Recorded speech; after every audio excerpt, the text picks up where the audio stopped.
Okay, I'm just gonna have to write the answers down for those other ones because I can't see right now when it turned it around, and I so apologize.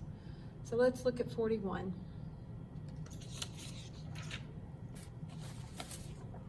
Look at your double angle formula. Do you see it on there?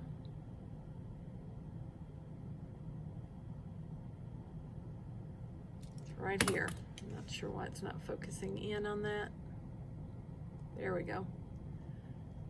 2 sine theta cosine theta. All right. 2 sine theta cosine theta. And our theta is 1/4. So we're going to say 2 1/4. If the sine is 1/4, what is the cosine? Okay, here's our angle. That's theta.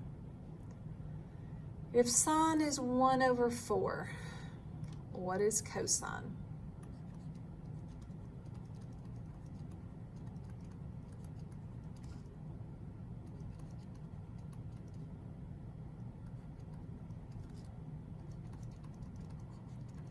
Okay, so that means this is the square root of 15. So 2 times the sine of theta, we're given that, times the cosine of theta. Cosine is the square root of 15 over 4, which is going to be 2 times the square root of 15 over 4 times 4 is 16.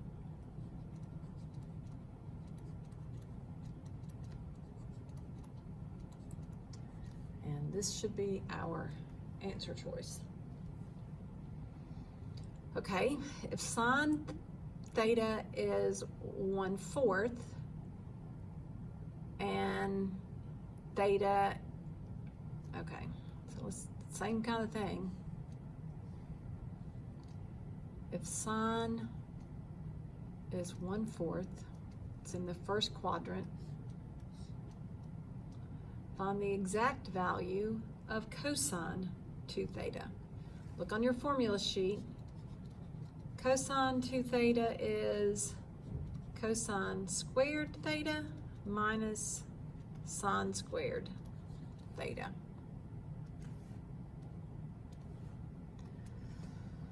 Okay, so we know that 1/4, and this is the square root of 15, and it's right here that we want it. So let's plug in. What is cosine squared? Cosine is square root of 15 over 4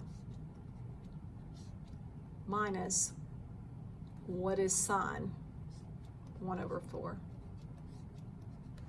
So let's square that, and we get 15 over 16 minus 1/16 should give me 14 over 16, which reduces to 7/8. So this is that double formula we've not ever worked with, but it's not hard if you realize, oh yeah, I've just got to make a right triangle. Find all the asymptotes. So we're looking for horizontal and vertical.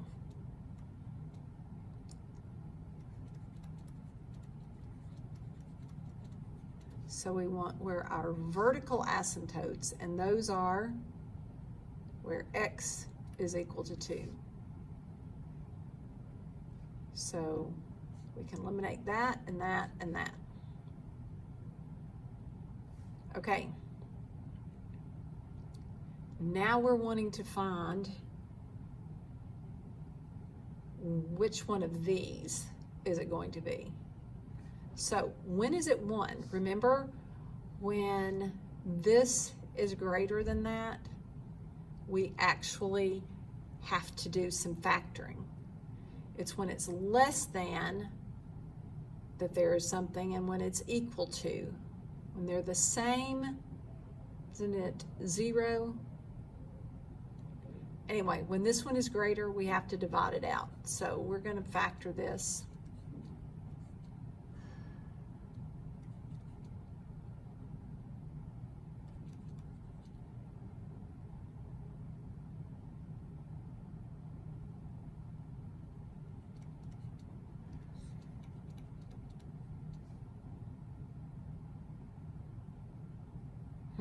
So, not going to be that one. So we're going to have to go with this one, even though I don't agree with that slant. That's what they're saying the answer is. Go back and check when your when your horizontal asymptotes are equal to 0 and equal to 1.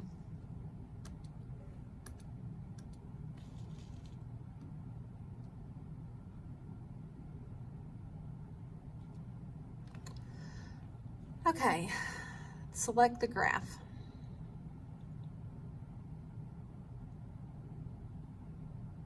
For sine 2x plus 1. So if we remember what a sine graph does, remember what a sine graph does? Cosine starts up, sine goes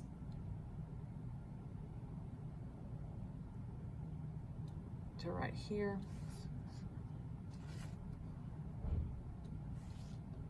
Okay, so we're saying, and this is going to make it very skinny. We can find our period.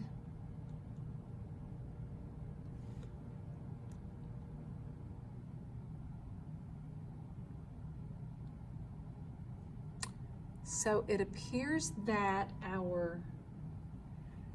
remember this, you have to take 2 pi and divide it by 2, so our period is going to be pi.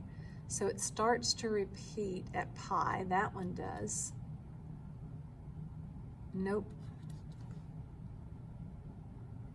This one repeats at 2 pi. Nope. That repeats at pi. Okay?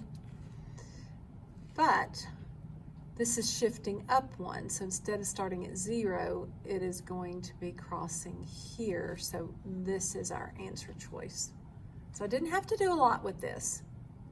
I had to know what my period was. So for sine and cosine, it's 2 pi divided by b, and b is always what is in front of x. And then notice that that right there shifts it up.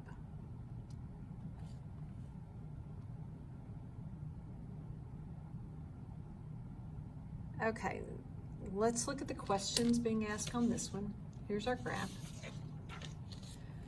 Which of the following statements is true? Is this polynomial with a degree of 3? 1, 2, 3, 4, 5. No. Exactly 1 local minimum. No. Has exactly 1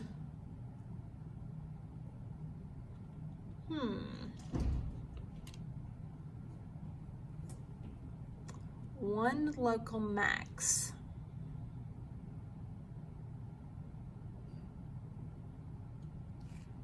So, is this going to continue on forever and ever like this?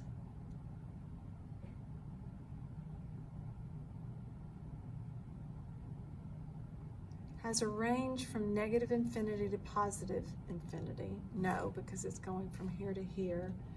Has vertical asymptotes at -2 and 5. Don't see any vertical asymptotes. So now, what it's asking for is, what's the difference between 1 local max and 1 local min?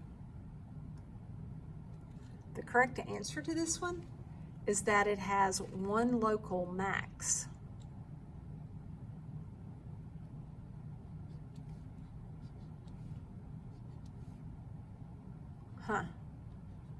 I truly don't know why that one is being answered that way. I'm gonna have to find out about that. Okay, I know this was a lot, and this is all I've got for you. I have not worked through the other one yet.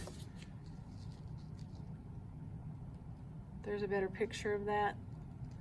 I hope this wasn't too grainy.